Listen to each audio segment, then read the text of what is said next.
Channel. তো কেমন আছো তোমরা সবাই? আশা করছি খুবই ভালো আছো, আর আমিও খুবই ভালো আছি। তো আজকে আমি এসেছি গোষ্ঠদের বাড়ি। গোষ্ঠদের এখানে শিব পুজো আছে, তো তার জন্য এখানে লাঠি খেলা হবে। খুবই জাগ্রত মন্দির এটা, আর এখানে নাকি বিকেলবেলায় লাঠি খেলা হবে। কালকে রাত 2:30টার সময় নাকি খেলা হয়, কাটার গাছ নিয়ে খেলে ওরা। ব্লগটা স্টার্ট করি, তোমাদেরকেও দেখাই। আর আজকে আর কালকে কি কি খেলা হচ্ছে সবই এই ব্লগে থাকবে।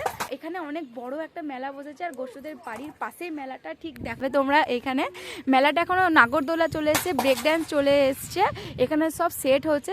পরশু থেকে মেলা বসেছে। তো মেলাতে কি কি নিবি, কি খাবি, কি করবি একটু বল। নাগরদোলাতে আগে যাবো না, সম্পানোতে আগে যাবো। কেন? নাগরদোলা তো ভয় লাগে। তো এবার আমরা ফাইনালি যাচ্ছি মন্দির, আর এখানে আমি, দিদি আর মা মিলে যাচ্ছিলাম। আর দেখো কতটা কাছে, মেলা এখনও অর্ধেক বসেছে, তাই দেখতে দেখতে চলে এসেছিলাম আমরা এই মন্দিরে। আর এখানে তো প্রায় খেলা শুরু হয়ে গেছে, আর অনেকটা ভিড় ছিল। আর এই বছর 117 জন ভক্ত উপোস করেছে, আর এরাই সব খেলা দেখাবে।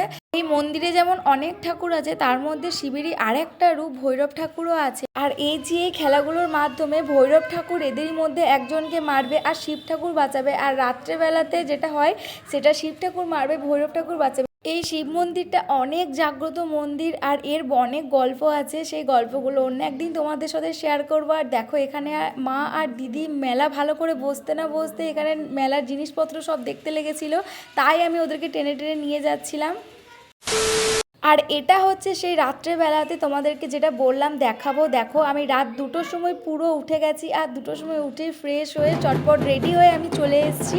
সবাই 2টো থেকে খেলা স্টার্ট হবে বলছিল, তার জন্য আমরা 2টোর সময় চলে গেছিলাম। তারপর দেখছি না, 2:30 থেকে খেলা স্টার্ট হয়েছে। তো এখানে অনেক রকম খেলা হলো, আর এই কাটার ঝাড়গুলো নিয়ে সবাই খেলছিল, আর এই ভক্তটাকে কাটার মধ্যে শুইয়ে নিয়ে যাওয়া হচ্ছে দেখো। আর এই অনেক খেলা হয়, কয়লা নিয়ে, আগুন নিয়ে অনেক খেলা হয়। তো আমি বাড়ি চলে এসেছি, আর এখন বাজছে পুরো 4টে। দেখা হচ্ছে নেক্সট কোনো ভিডিওতে। ভালো লাগলে অবশ্যই একটা লাইক করো। বাই।